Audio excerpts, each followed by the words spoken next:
much. We have an exciting panel ahead. Let me just also just remind everybody that I'll just stand up here. This all the panel discussions from the Indonesia Economic Forum are being live streamed. So we are reaching an audience much larger than just the people who are gathered here. To date, we have engaged more than 100,000 Indonesians on the IEF social media platforms. And I am happy to say that we are reaching more than 1 million Indonesians. So what you say, and of course the discussions we are having at this Indonesia Economic Forum, I think will hopefully reach a broad brand of society. So let me get started with our session on e-mobility.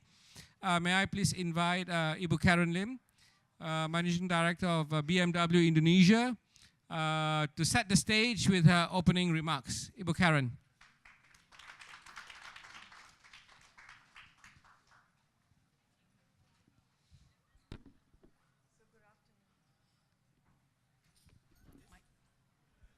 It's on.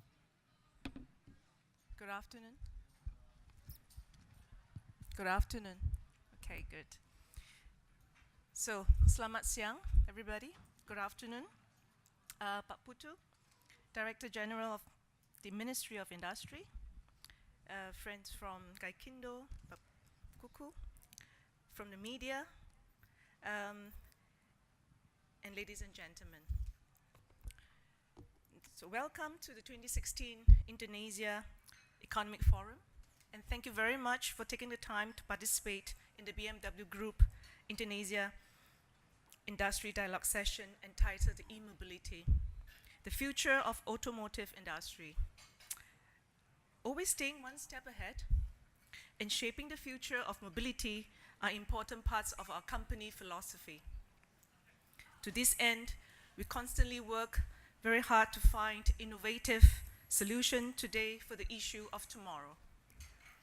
Now, BMW, of course, is world famous of innovative technology, mobility solution, and is honored to be part of the 2016 Indonesia Economic Forum as a partner in Innovative.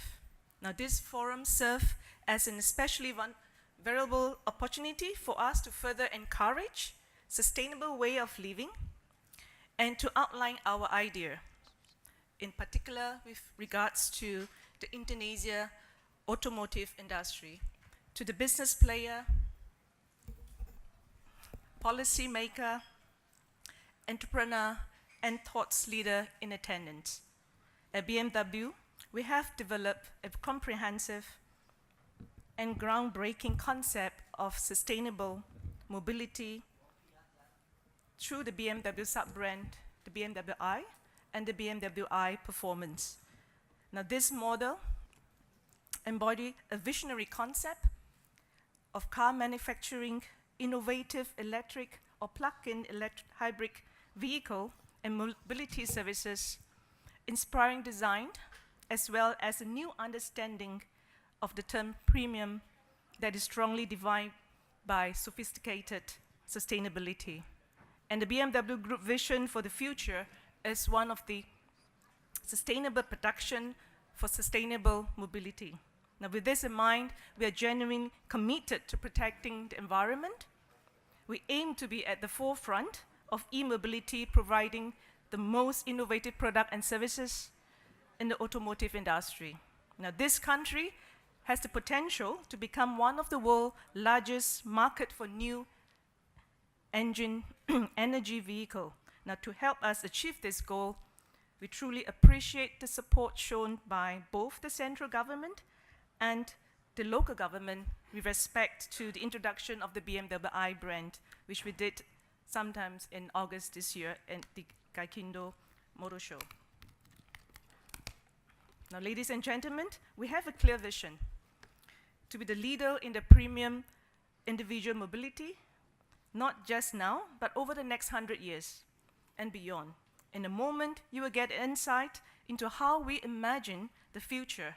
And during this session, you will also have the opportunity to see the BMW i8, the most progressive sports car display, as an ideal model for the future mobility, while also getting the chance to enhance your awareness of e-mobility. And hopefully, you'll find this a very constructive and enjoyable event. Thank you very much.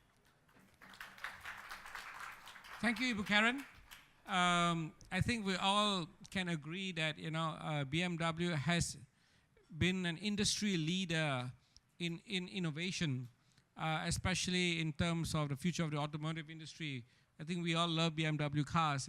I definitely love BMW cars, and I think what they are doing is not just moving the needle, but I think creating a whole new paradigm in the automotive industry. So without further ado, can I please invite Mr. Andy Hum, BMW I project leader for BMW Asia, to give us an insight into this whole concept of I. David.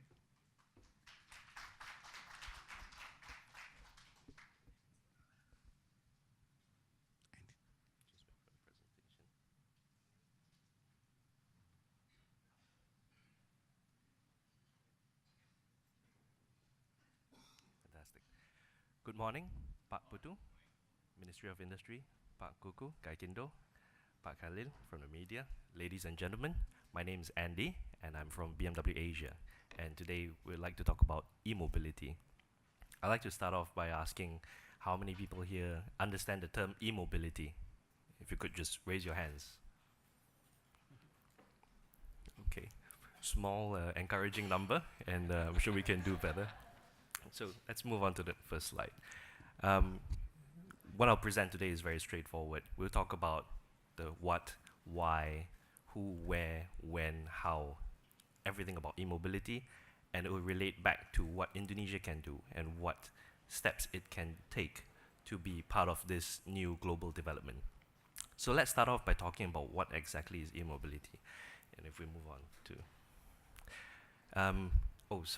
being from a German company, we love to do things this way. First, we start talking about our achievements. So let's start with this. We launched BMW i back in 2013. And before I go on to the points, before I joined BMW about 5 years ago, I was actually working with the media on the automotive journalist side. When we saw the concepts that BMW was showing back then, we thought this would never happen. BMW could never make an electric car with this sort of materials, this level of advancement, and to launch it in 2013. A few years later, I had the luck of joining BMW, and a few years later, I had the luck of being responsible for making sure this happens. So the pressure was a little bit there. The good news is that BMW i has been amazing success for the company and also for the automotive world. We've been around for 3 years now. We've sold over 100,000 BMW plug-in hybrids and electric vehicles as of just earlier this November. And over 60,000 is our target for 2016. So for a company that sells about 2 million vehicles, that's quite a good number, and you can see immediately that as a percentage, this is a very growing important number for the company. What's also important is that we've had a lot of technology transfer from BMW i to our regular cars. What do I mean by that? BMW i started setting its mark with electric and plug-in hybrid powertrains.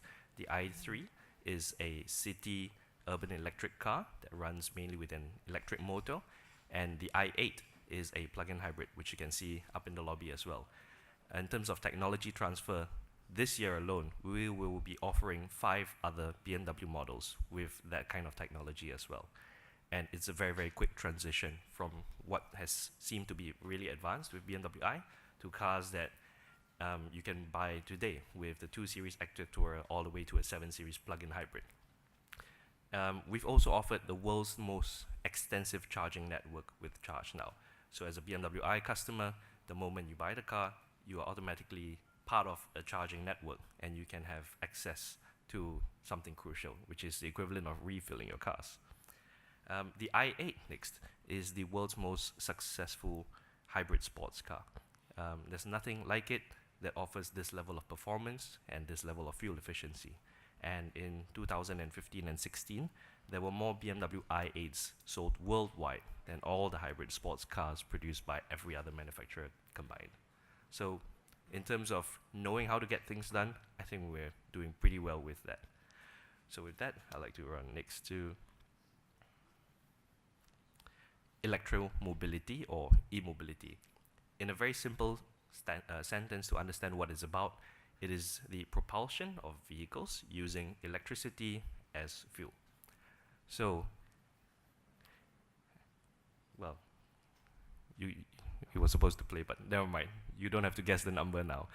There's 8.3 million vehicles, cars in Indonesia, which begs the question, how much pollution is there?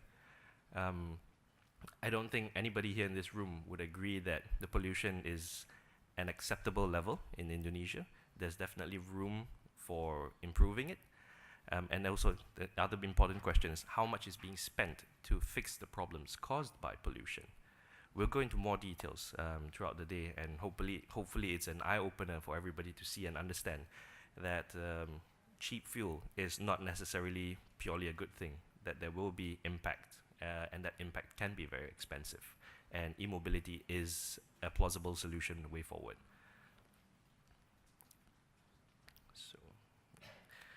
So let's start with understanding what we're talking about.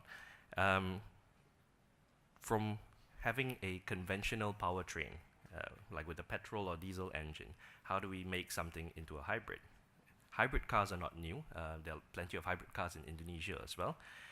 So what we do is take a conventional car, we put in a small electric motor, and we put in a small high voltage battery that gives it enough power to move along, to accelerate to a good speed. And you get maybe about 4 or 5 kilometers of pure electric driving range if you're really careful. That was a very that's a very old idea now, hybrid technology. In fact, if a car maker doesn't have a hybrid model to offer, they have some way to go, right? So the next step up, which is more important in the world right now, are plug-in hybrids. You take the electric motor, you upgrade it to something that's more powerful, you fit in a larger high voltage battery, and you also give the car capabilities to be externally charged, like what you do with a laptop or a mobile phone. And you get something called a plug-in hybrid. A plug-in hybrid can do pure electric range of 35 to 50 kilometers in many instances, and you can even go on the highway with such a car without even switching on the engine. You can do up to 120 kilometers per hour, no problem. And it offers you the best of both worlds. When you want to drive pure electric, it's clean, it's quiet, it's emissions free, and when you want the engine to kick in, it's also right there. You have the power and you also have the range. If you're driving long distance, you don't have to worry about running out of battery. So that's what we call plug-in hybrids. And the ultimate goal next would be electric cars. The car that you see there is the BMW i3, which is designed to be a city vehicle. That's why the proportions are smaller, shorter front and rear overhang.